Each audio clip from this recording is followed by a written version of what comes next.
Let me tell you about the biggest lie we've all been sold about retirement. It's not about when you should retire or how much money you need saved up. The real lie is much deeper than that, and it's been quietly stealing decades from people just like you and me. For 40 years, I believed that work was my identity, that my purpose was tied to productivity, to showing up, to proving my worth through paychecks and performance reviews.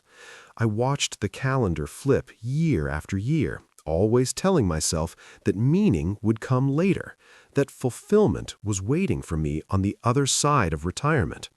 But here's what nobody tells you, and what I'm about to share with you today. The transition from work to retirement isn't just about finances or free time. It's about confronting a question most of us have been avoiding our entire adult lives. Who are you when nobody needs you to show up tomorrow morning? I spent my first year of retirement in what I can only describe as an identity crisis. And through that struggle, I discovered something profound about how we've been taught to think about work, purpose, and the final chapters of our lives. If you've ever felt like you're more than just your job title, or if you're approaching retirement wondering what comes next, what I'm about to share could change everything. For most of my adult life, when someone asked me who I was, my answer started with what I did. I'm an engineer. I'm a manager. I'm the person who handles the quarterly reports. We all do this.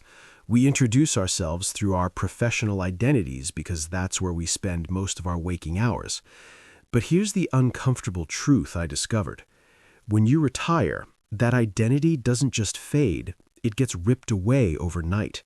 And what's left underneath can feel terrifyingly empty if you haven't been cultivating it all along. I remember my first Monday morning after retirement. I woke up at 6:30 out of pure habit, reached for my phone to check emails that would no longer come, and felt this wave of disorientation wash over me. For 40 decades, Monday morning meant something. It meant purpose, direction, a clear set of expectations. Now, it meant nothing, and that nothing felt like drowning. My wife asked me what I wanted to do that day, and I genuinely didn't know how to answer. It wasn't about having options, it was about not knowing who I was anymore, without the structure of work defining me. This is what I call the retirement identity trap. We spend 40, 50 years building our entire sense of self around our careers. Our social circles come from work, our daily routines revolve around work schedules, our sense of accomplishment is measured by work achievements. And then suddenly we're supposed to just turn that off and discover some authentic self that's been waiting in the wings. But that self isn't just sitting there ready to emerge. For many of us, we've been ignoring it so long that we don't even recognize it anymore. I met a man named Walter at a community center about 6 months into my retirement. He'd been a surgeon for 35 years, one of the best in his field. People depended on him daily. His decisions saved lives. When he retired at 68, he told me he felt like he'd gone from being essential to being invisible in a single day.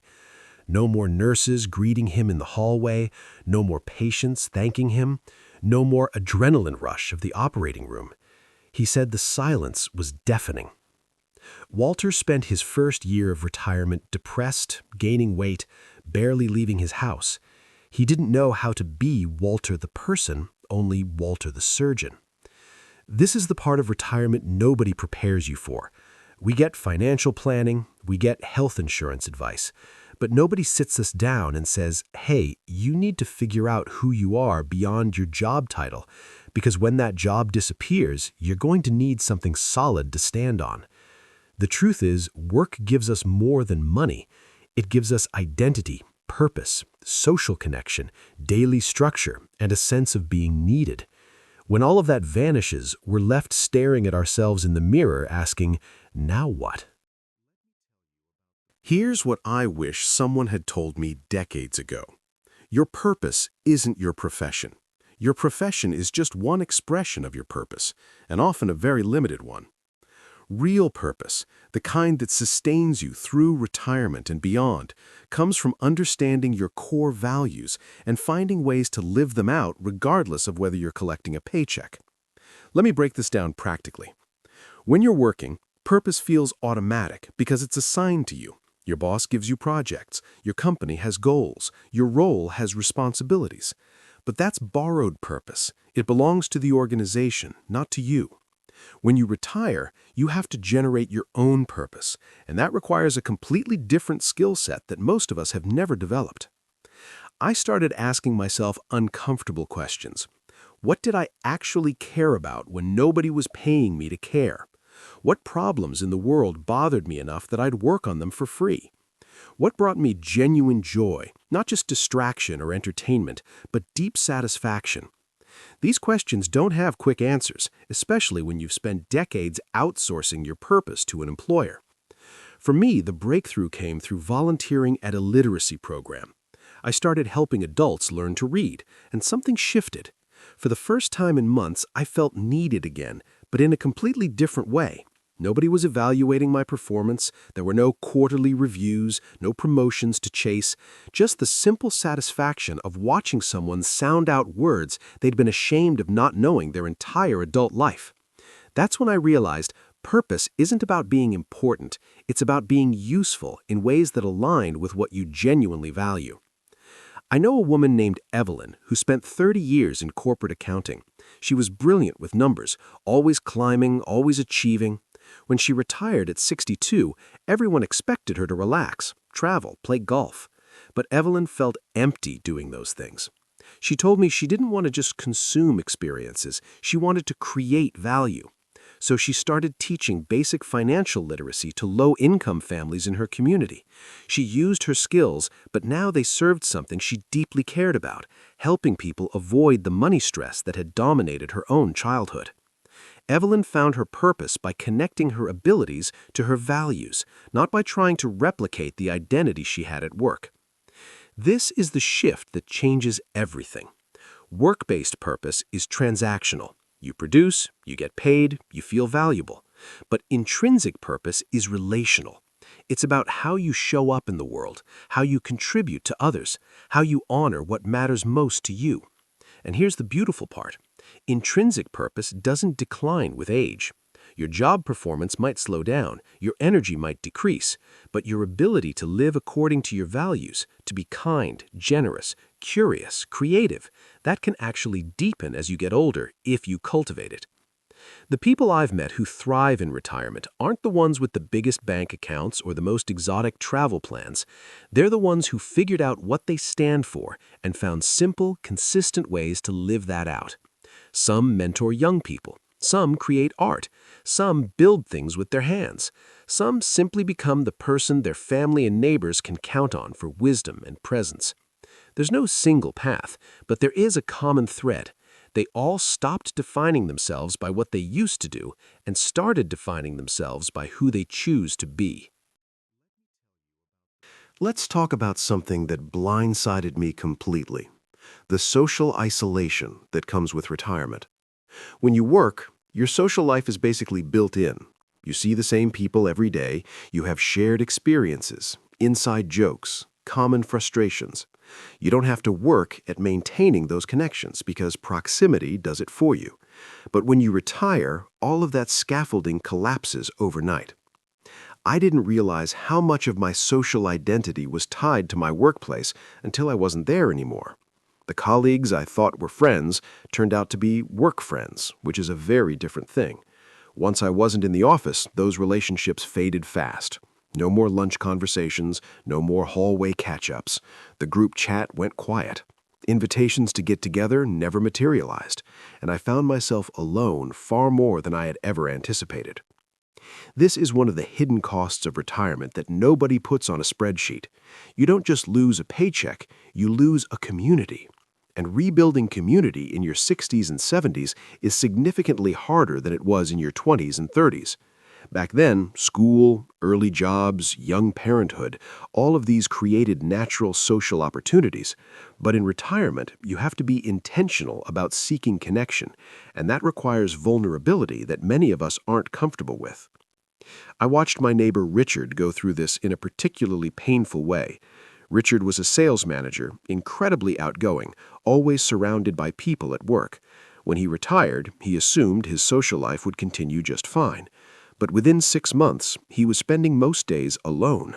His work friends moved on. His wife worked part-time and had her own social circle.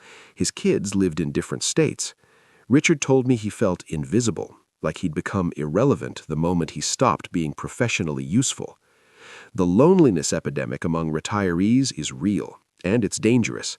Study after study shows that social isolation in older adults leads to faster cognitive decline, increased depression, higher rates of chronic illness, and even earlier death.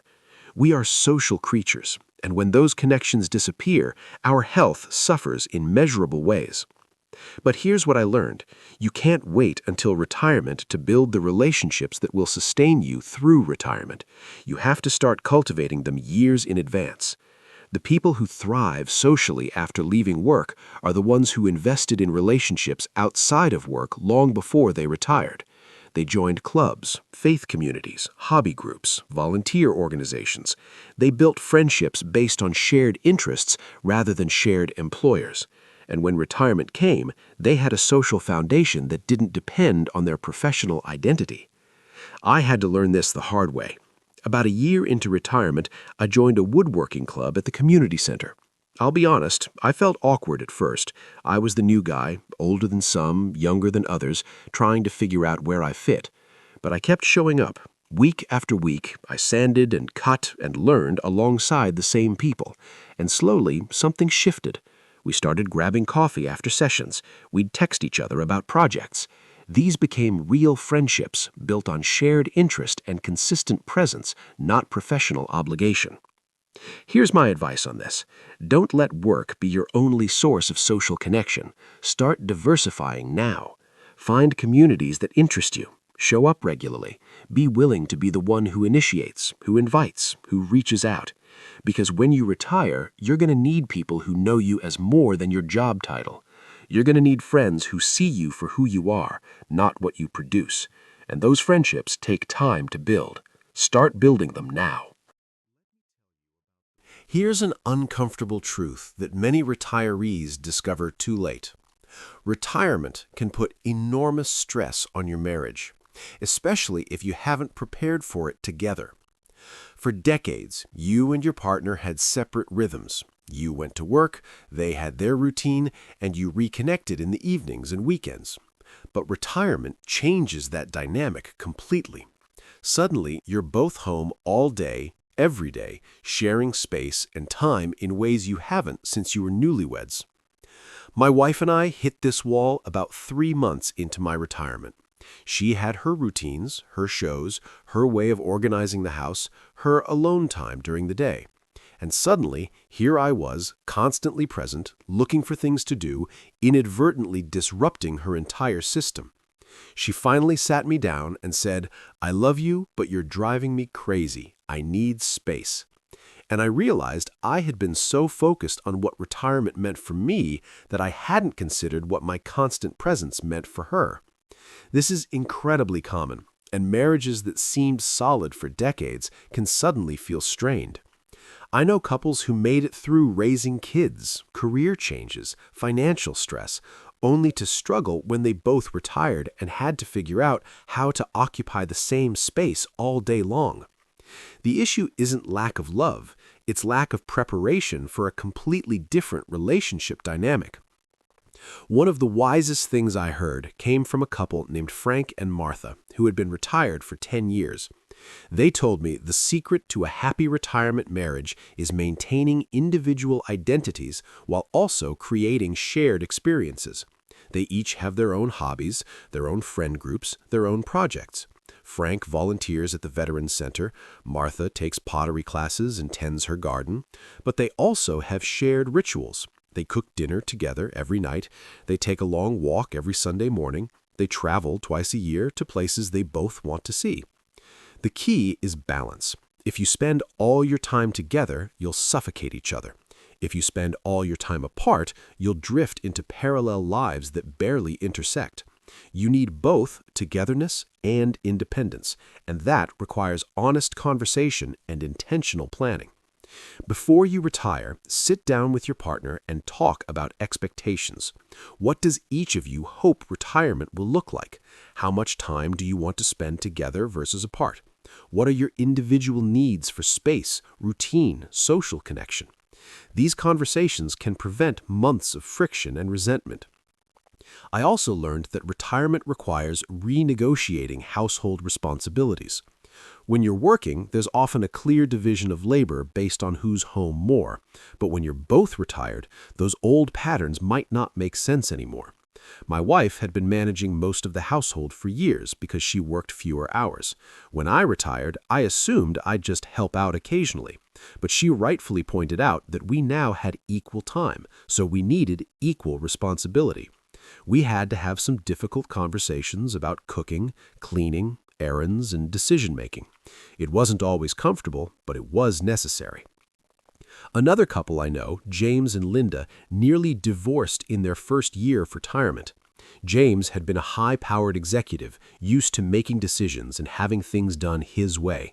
Linda had managed their home independently for decades. When James retired, he suddenly wanted input on everything, from how the kitchen was organized to what they ate for lunch. Linda felt invaded and controlled. James felt rejected and useless. They finally went to counseling and learned that James needed to find his own domain, his own projects where he had autonomy, rather than trying to take over Linda's established rhythms. It saved their marriage. The lesson here is simple but critical. Retirement is a team transition, not an individual one. If you're married or in a long-term partnership, you need to approach it together. Talk openly, listen genuinely, be willing to compromise, and understand that the retirement you imagine in your head might need significant adjustment to accommodate the reality of living with another person who has their own needs and expectations. The couples who make it work are the ones who communicate early and often, who give each other grace during the adjustment period, and who remember that they're on the same team working towards a shared goal, a fulfilling life together in this new chapter. One of the most disorienting aspects of retirement is the sudden absence of structure. For 40 years, my days had clear beginnings, middles, and ends. Alarm clock, commute, meetings, lunch break, deadlines, commute home. I didn't have to think about how to organize my time because work did it for me. But in retirement, every single day is a blank canvas, and that freedom can quickly turn into paralysis if you're not prepared for it. I spent my first few months waking up without purpose. I'd wander around the house, watch television, scroll through my phone, take naps I didn't need. Days blurred together. I stopped keeping track of what day of the week it was because it didn't matter. And that formlessness, which I thought would feel liberating, actually felt suffocating. I felt adrift, unmotivated, almost depressed. I realized that humans need structure. We need rhythm and routine, not because we're slaves to the clock, but because structure gives our days meaning and direction. The people I've observed who thrive in retirement are the ones who create their own structure intentionally. They don't just let days happen to them, they design their weeks with purpose. And I'm not talking about filling every minute with activity. I'm talking about creating anchors, regular commitments and rituals that give shape to your time and ensure you're living according to your values rather than just drifting. Let me give you a practical example. My friend Carlos retired from teaching 3 years ago. He told me that within the first month he felt completely lost. So he sat down and designed what he called his ideal week. Monday mornings, he volunteers at the food bank. Tuesday and Thursday afternoons, he works in his garden. Wednesday is his day with his grandson. Friday mornings, he meets with a men's group from his church. Saturday mornings, he and his wife go to the farmer's market. Sundays are reserved for family. The rest of the time is flexible, but these anchors ensure that every week has purpose, connection, and progress toward things he cares about. Here's what I learned from Carlos and others like him. Structure in retirement isn't about recreating the rigidity of work. It's about creating intentional rhythms that support the life you actually want to live. And that starts with clarity about your priorities. What matters most to you now that you have control over your time? Is it health and fitness, creative pursuits, relationships, learning, community contribution? Once you're clear on your priorities, you build structure that serves them. For me, that meant establishing morning routines that set a positive tone for the day. I wake up at the same time every morning, not because I have to, but because I've found that consistency helps my sleep and energy levels. I spend the first hour with coffee, reading, and journaling. Then I exercise, even if it's just to walk around the neighborhood. By 9 in the morning, I've already done something good for my mind and body, and the rest of the day feels more purposeful because of it.